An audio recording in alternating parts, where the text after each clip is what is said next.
My parents tried to kidnap my sister after neglecting us for 11 years. And that's just the tip of the iceberg. I'm 17 and already a mother to an 11-year-old girl. That girl is my sister. It's not like our parents are dead or anything. They're just extremely neglectful. My mom's favorite hobby is to leave the apartment for days at a time and come back reeking of sweat and alcohol. Meanwhile, my dad's is to spend as much money on women of the night as possible while my mom was gone. Sometimes they'd engage in their hobbies together, but they always had one thing in common. They both hate us. I remember being 8 years old and asking one of my neighbors how to properly mix baby formula, just so my baby sister Emma wouldn't starve. By 12, I knew exactly what stores threw out still edible food and how to pick clean options. All I cared about was Emma. So on my 14th birthday, when my mom came home with a cupcake she stole from the deli, I immediately put it in the freezer. You see, I wanted to save it for when my sister turned 8. It had rotted so much she couldn't even eat it, but at least we had something to sing happy birthday with. And there was one big thing that Emma helped me with too, having hope. It's like she has this sort of permanent spark in her eyes. So when I finally secured a babysitting job, life got better. I remember seeing her entire face light up when we tried sushi for the first time. "You're the best sister ever," she exclaimed, making my heart melt. I had to leave straight after, and the hug she gave me was so tight I knew everything I had gone through was worth it. But just as things were looking up, it all came crashing down 10 times harder. Because when I got home, I immediately spotted smoke coming out of our apartment window. Adrenaline began to pump through my body. There were firefighters everywhere, but none of them had managed to get Emma down from the roof yet. When no one was looking, I sprinted into the building with a sleeve covering the lower half of my face. My ears were ringing and not a thought passed through my body. As soon as Emma saw me, I felt her tiny arms cling to my shoulders and she managed to escape unharmed. When we made it, I crashed. It all hit me. The shock. The burnout. But instead of coming down to open arms and water bottles, I was faced with a flood of camera lenses. Some people even had their flash on. Behind the phones, they were shouting, "You're so brave!" It felt like a real-life episode of Black Mirror. I looked over to Emma, who was sheepishly facing away from it all. "Does anyone have $10? I yelled, hoping to bring Emma to the public pool so I could get her cleaned up. For a second, there was silence. OMG, this girl is so poor that she's grateful for just $10. She's a hero. None of them offered me anything that was actually useful, so I began limping to the public pool with Emma's hand in mine. They all kept cheering like I was doing it by choice rather than pure necessity. Luckily, the pool let us shower for free, but when we got back, we arrived home to something even worse than a fire. It was CPS. The social worker was a blonde woman with an artsy tote bag. Very wholesome. I tried to stand up straight and act mature. "Yes, of course we have parents. They've just been working all day." Her green eyes looked me up and down like she didn't believe me. "They'll be back in the morning once their shift is over." I tried to keep my recited lie upbeat and believable. Emma just nodded at everything I said. "And where are you guys planning on sleeping tonight?" "With our Aunt Jessica." "Okay, perfect. I'll drive you over." A wave of panic washed over me. I hadn't even seen her since I was 4 years old, but I guess this was better than being brought to a foster home. So I gave her the address and hoped for the best. When we got there, Aunt Jessica saw the social worker and forced a smile. Of course they can stay. Family is family. But the second the door closed, her entire demeanor shifted. I told her we should get Emma to bed before I started explaining. And once she was out of earshot, I broke down. I told her everything. The forced maturity, the neglect, the fire. She looked me right in the eye and said, "You've done more than anyone your age should ever have to. Your safety and happiness should have always been a priority." I felt myself choke up and sniffle to hold back tears when she said that. They were the words I'd been longing to hear ever since I was 6, and realized that it was me against the world. But her reassurance wasn't enough for me.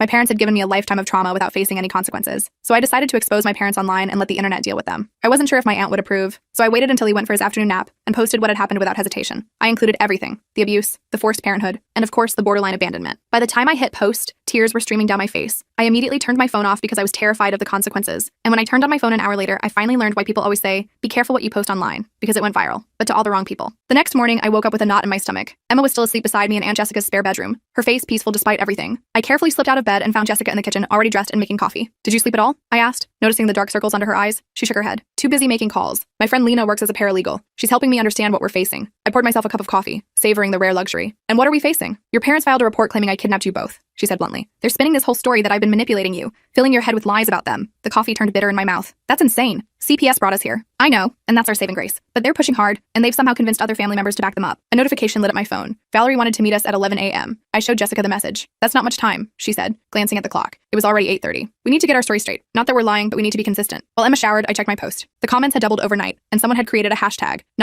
#Justice for Sister Mom. People were sharing their own stories of parentification and neglect. In another context, it might have felt empowering. Now it just felt dangerous. "You should delete it," Jessica advised, reading over my shoulder. "It's only giving them ammunition." "If I delete it now, it looks like I was lying," I argued. "Besides, it's already been screenshot and shared everywhere." I compromised by changing my privacy settings and blocking unknown numbers. Then I helped Emma pick out clothes from the few things we managed to grab before leaving our apartment. "Are Mom and Dad coming back?" she asked as I brushed her tangled hair. I met her eyes in the mirror. "They might try, but I won't let them take you, okay?" She nodded solemnly. "I don't want to go with them anyway. They don't even like us." Her matter-of-fact acceptance broke my heart all over again. What kind of parents make their child so certain they're unloved? Valerie arrived precisely at 11, looking even more wholesome in daylight. She carried the same artsy tote bag, but her smile seemed strained. "I've received some concerning calls," she said once we were all seated in Jessica's living room. Emma was in the kitchen, drawing pictures with colored pencils Jessica had found in a drawer. "From my parents," I guessed. She nodded. "They're claiming your aunt has been coaching you to lie about them. They say they've always been loving parents, and you've been troubled." I felt my face flush with anger. "That's ridiculous. Where were they when our apartment was on fire? Where were they when I was mixing baby formula at 8 years old?" "I understand your frustration," Valerie said carefully, "but I need to investigate all claims. Your parents have provided names of family members who corroborate their version of events." "Like who?" Jessica asked. "A cousin named Darla, an uncle named Pete, and several others." I laughed bitterly. "Darla hasn't seen us in 3 years, and Uncle Pete is my dad's drinking buddy. Of course they're backing them up." Valerie made notes in her file. "What about school records? Teachers who might have noticed signs of neglect?" I shifted uncomfortably. "We moved a lot, and I got good at covering things up. I didn't want to be separated from Emma. That's common in cases cases like yours, Valerie acknowledged, but it makes verification difficult. What about the fire? Jessica interjected. There must be reports from the firefighters, witnesses who saw her run in to save Emma while her parents were nowhere to be found. Valerie nodded. Those reports are helpful, but your parents claim they were at work, that they'd arranged for a neighbor to watch you. That's a lie. I couldn't keep the emotion from my voice. Ask any of our neighbors. They were never around. I'm trying to build a complete picture, Valerie assured me, but I should warn you.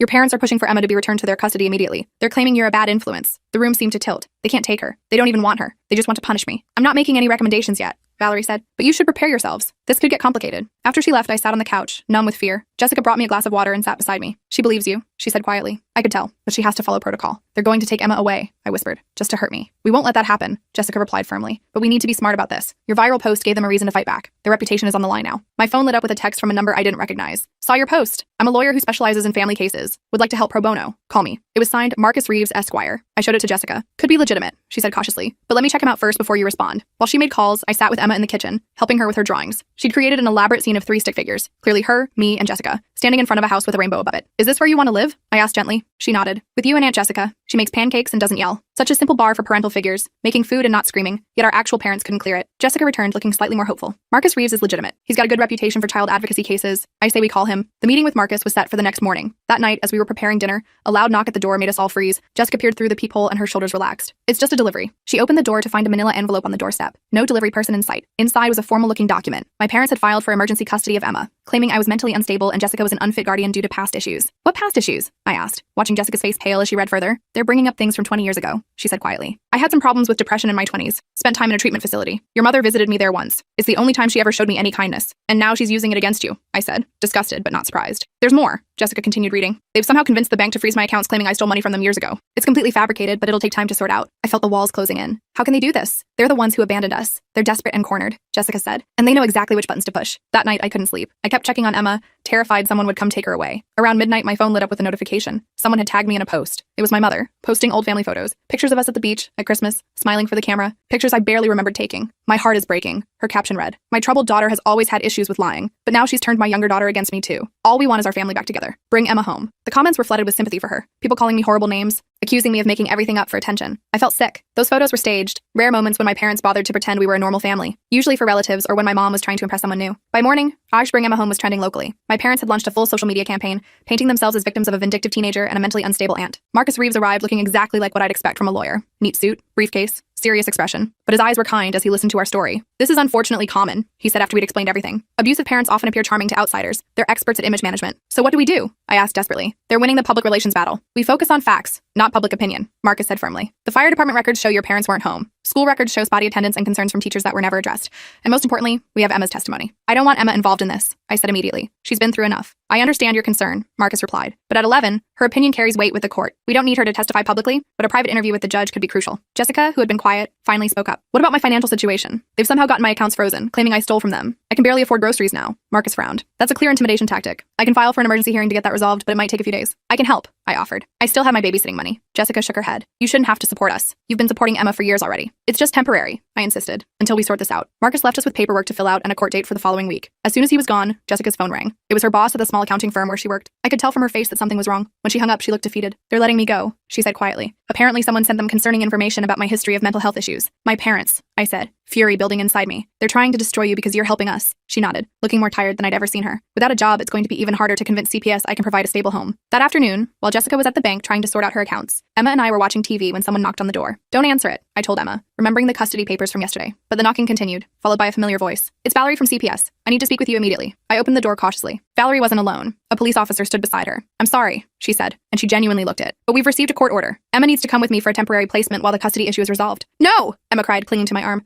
I want to stay with my sister. You can't take her, I said, blocking the doorway. Our parents don't even want her. They're just doing this to hurt me. I understand this is upsetting, Valerie said calmly, but I have to follow the court order. Emma will be placed in a temporary foster home, not with your parents, until the hearing. Please, I begged, feeling tears well up. She's never been away from me. She'll be terrified. You can visit her, Valerie assured me, and it's only until the hearing next week. Emma was sobbing now, her small body shaking. Don't let them take me. I knelt down to her level, my own tears falling. Emma, listen to me. This is just temporary, okay? I will get you back. I promise. I have never broken a promise to you, have I? She shook her head, still crying. And I won't start now. You need to be brave for a few days. Can you do that for me? She nodded reluctantly. I helped her pack a small bag with her favorite clothes and the stuffed rabbit she'd had since she was a baby. As Valerie led her away, Emma looked back at me with such trust in her eyes that I vowed I would burn the world down if necessary to keep my promise. As soon as they were gone, I called Jessica, who rushed home immediately. Then I called Marcus, who promised to file an emergency motion to have Emma returned. They're playing dirty. Your parents must have connections to get a judge to sign that order so quickly. What connections could they possibly have? I asked bitterly. You'd be surprised. Small-town politics, old friends in the right places. It happens.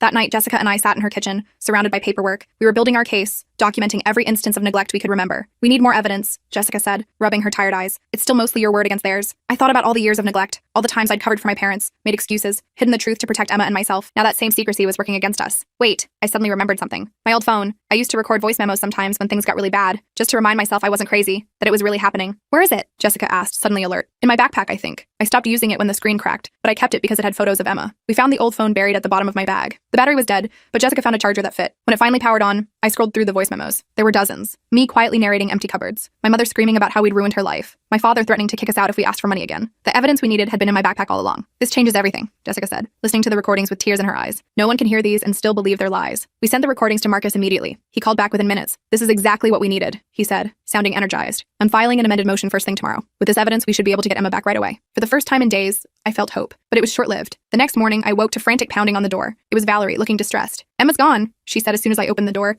She disappeared from the foster home last night. My blood ran cold. What do you mean gone? She snuck out after everyone was asleep. The foster parents called it in immediately, but there's been no sign of her. My parents, I said immediately. They took her. Valerie looked skeptical. The police are checking, but your parents claim they haven't seen her. And you believe them? I was shouting now. They're liars. They've been lying about everything. Jessica appeared behind me, putting a steadying hand on my shoulder. When was she last seen? Around 10 p.m., when the foster mother checked on her before bed. They discovered she was missing at 6 a.m. 8 hours. Emma had been missing for 8 hours. My mind raced with terrible possibilities. We need to find her, I said, already reaching for my shoes. She might be trying to come here. The police are searching, Valerie assured me. But if you hear from her, you need to let us know immediately. After she left, I turned to Jessica in panic. Emma doesn't know your address. She doesn't know how to get here. She's smart, Jessica said, though she looked worried too. And she has your phone number memorized, right? I nodded, clutching my phone like a lifeline. But hours passed with no call. Marcus arrived to help coordinate with the police, making calls to contacts he had in the department. By afternoon, my parents had joined the search, publicly at least. They gave tearful interviews to local news begging for their precious daughter to come home, the same daughter they'd barely acknowledged for years. It's all for show, I said bitterly, watching them on Jessica's TV. They probably have her hidden somewhere. The police searched their house, Marcus reminded me. No sign of Emma. Then they have her somewhere else. I was frantic now. Night was falling, and the temperature was dropping. If Emma was out there alone, my phone rang with an unknown number. I answered immediately. Emma? Not Emma, said a vaguely familiar voice. But I know where she is. Who is this? I demanded. A friend of your parents. They don't know I'm calling you. Where's my sister? She's safe for now, but your parents are planning to take her out of state tonight. They have fake IDs and everything. My heart pounded. Why are you telling me this? Because I didn't sign up for kidnapping a child, the voice said. That's crossing a line. They gave me an address.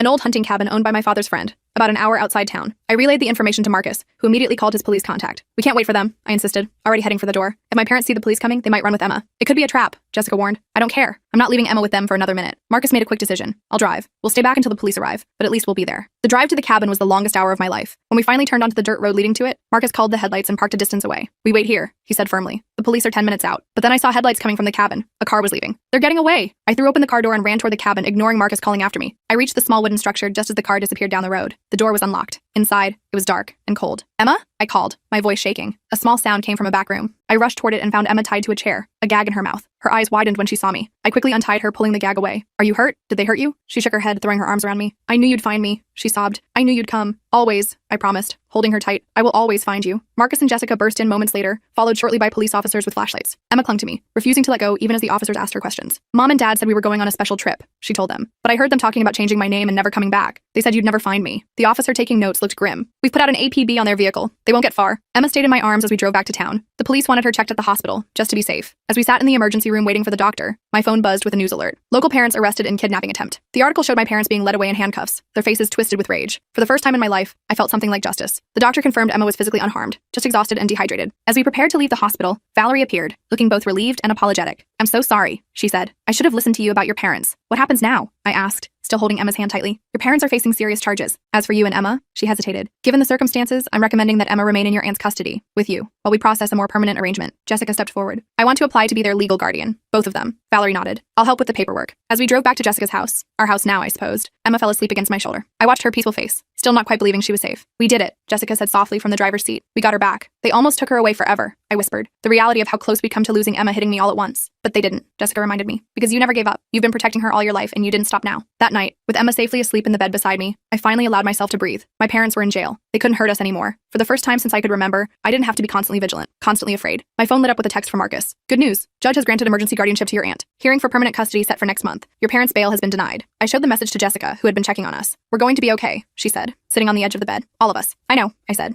And for once, I actually believed it. The next morning, I woke up to Emma's arm draped across my chest, her face peaceful in sleep. For a moment, I just watched her breathe, still not quite believing we'd gotten her back. I carefully slipped out from under her arm and tiptoed to the kitchen. Jessica was already up making pancakes. Morning, she said, sliding a mug of coffee toward me. How'd you sleep? Better than I have in years, I admitted, taking a grateful sip. Any updates? She nodded toward her phone on the counter. Marcus called. Your parents are being charged with kidnapping, child endangerment, and filing false reports. The DA is pushing for maximum penalties. I should have felt triumphant, but instead, I just felt hollow. They really hate us that much, enough to kidnap Emma and disappear forever. They hate being exposed, Jessica corrected, flipping a pancake. Narcissists can't stand when someone pulls back the curtain. Emma shuffled into the kitchen, rubbing sleep from her eyes. Her face lit up at the sight of pancakes, and for a moment, she looked like any normal kid on a Saturday morning, not a girl who'd been kidnapped by her own parents 2 days ago. Chocolate chips? She asked hopefully. Jessica winked and pulled a bag from behind the mixing bowl. Already ahead of you, kiddo. As we ate breakfast, I checked my notifications. I'd been avoiding social media since Emma's kidnapping, but curiosity got the better of me. I scrolled through my feed to find the narrative had completely shifted. Justice for Sister Mom was trending again, but this time with news articles about my parents' arrest. Their smear campaign had backfired spectacularly. People from school are messaging me, I said surprised. Teachers too, saying they suspected something was wrong but didn't know how to help. Too little, too late, Jessica muttered, but squeezed my shoulder to soften her words. The doorbell rang, making Emma freeze mid-bite. The fear in her eyes broke my heart. It's okay, I assured her. No one's taking you anywhere. Jessica checked the peephole before opening the door. Valerie stood there with her ever-present tote bag and a thick folder. Sorry to drop by unannounced, she said, stepping inside, but I have some paperwork that couldn't wait. We gathered in the living room, Emma sticking close to my side. Valerie spread documents across the coffee table. First, the good news, she began. The judge has expedited your aunt's guardianship petition. Given the circumstances, he's waiving several of the usual waiting periods. What about my parents? I asked. Can they fight it? They're trying, Valerie admitted, but their lawyer dropped them after the kidnapping charges. And frankly, no judge is going to look favorably on parents who attempted to flee with a child. She pulled out another form. Now, about your situation. You're 17, which complicates things. Technically, you're still a minor, but you'll be 18 in 5 months, I supplied. Right. The judge is recommending a special arrangement. You'd remain under your aunt's guardianship until your birthday, but with expanded rights, almost like an emancipated minor. I glanced at Jessica, who nodded encouragingly. That sounds good, I said, relief washing over me. No one was going to separate us. There's one more thing, Valerie continued, her expression softening. We've been contacted by several organizations that want to help. One is offering scholarships for both of you. Another has a housing program for families in transition. Emma perked up. Does that mean we can stay with Aunt Jessica forever? If that's what you all want, Valerie smiled. It is, Jessica said firmly. These girls are family. They're staying with me. After Valerie left, we spent the day setting up proper spaces for ourselves in Jessica's small house. She'd cleared out her home office for Emma, and I was taking the guest room. It wasn't much, but it was more than we'd ever had. Look what I found, Jessica called from the hallway closet. She emerged with a box of old photo albums. I thought you might want to see some family photos that don't involve your parents. We spent the afternoon flipping through pictures of Jessica when she was young, of grandparents I barely remembered, of family gatherings from before I was born. Emma was fascinated by a photo of our grandmother holding a baby. Is that you? She asked me. Jessica shook her head. That's your mom, actually. Before. Everything. I stared at the image of my mother as an innocent baby, trying to reconcile it with the woman who tied Emma to a chair. What happened to her? To make her like this? Jessica sighed. Some of it was your grandparents. They weren't kind people. Some of it was the choices she made. Substances, bad relationships, resentment. She closed the album gently. But none of it excuses what she did to you two. That evening, Marcus called with an update. My parents had been denied bail again. Their preliminary hearing was set for next week, but the evidence against them was overwhelming. What about Jessica's bank accounts? I asked. And her job? The freeze on her accounts has been lifted, Marcus assured me. As for the job, we're looking at wrongful termination options. Your parents made some pretty defamatory statements. After hanging up, I found Emma in her new room, carefully arranging her few possessions. She taped her drawings to the wall, scenes of the three of us together, always with that same rainbow overhead. You okay? I asked, sitting beside her on the bed. She nodded, then hesitated. Do we have to see Mom and Dad again? For the trial and stuff? No, I said firmly. Marcus says we can give statements without being in the courtroom. And honestly, they'll probably take a plea deal to avoid trial altogether. Good. She leaned against me. I don't want to see them ever again. You won't have to, I promised, wrapping an arm around her shoulders. The next few weeks passed in a blur of paperwork, meetings, and adjustments to our new life. Jessica's bank accounts were unfrozen, and she received a formal apology from her former employer,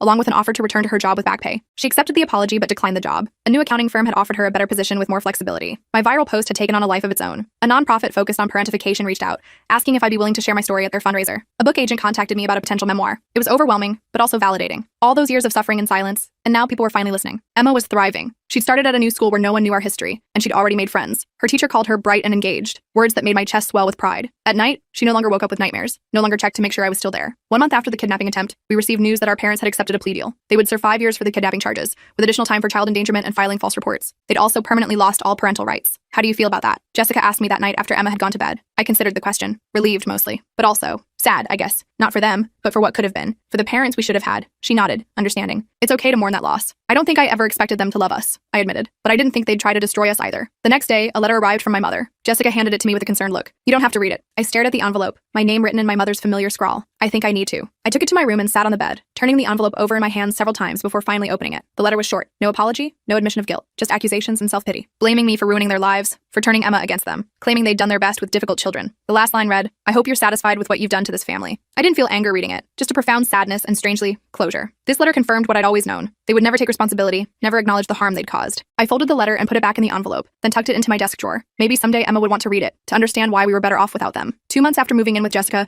the court finalized her guardianship of Emma and granted me the special status Valerie had described. I was essentially an adult in the eyes of the law, but with the safety net of Jessica's support. To celebrate, we went out for sushi. Emma's choice, of course. As we sat in the restaurant watching Emma expertly wield chopsticks, a skill she'd mastered quickly, Jessica handed me a small box. "What's this?" I asked, surprised. "Open it and see." Inside was a key on a rainbow keychain. "You already gave me a house key," I said, confused. "It's not to the house," she explained. "It's to a car. Nothing fancy, just a reliable used Honda. But I figured you'd need your own transportation for college visits." I stared at her, speechless. College had always seemed like an impossible dream, something for other kids whose parents saved for their education. "I can't afford college," I said finally. "Actually, you can," Jessica smiled. "Remember that scholarship Valerie mentioned? It came through. Full ride to any state school. And there's a similar one for Emma when she's ready." I felt tears welling up. "I don't know what to say." "Say you'll go," she urged. "You've put your life on hold for Emma long enough. It's time for you to have your turn." "But what about Emma?" I glanced at my sister, who was happily dipping a California roll in soy sauce. "I'll be right here with her," Jessica assured me. "And you'll visit often. Plus, there are these amazing inventions called phones and video calls." Emma looked up, catching the end of our conversation. "You should go to college," she said matter-of-factly. "You're super smart, and I'll be okay with Aunt Jessica." The simple confidence in her voice, the absolute certainty that she would be cared for, that I deserved to move forward, broke something open inside me. For the first time, I allowed myself to imagine a future where I wasn't solely responsible for keeping Emma safe, where I could pursue my own dreams without guilt. 3 months after moving in with Jessica, I started my senior year at a new high school. The guidance counselor helped me apply to colleges, and I joined the school newspaper,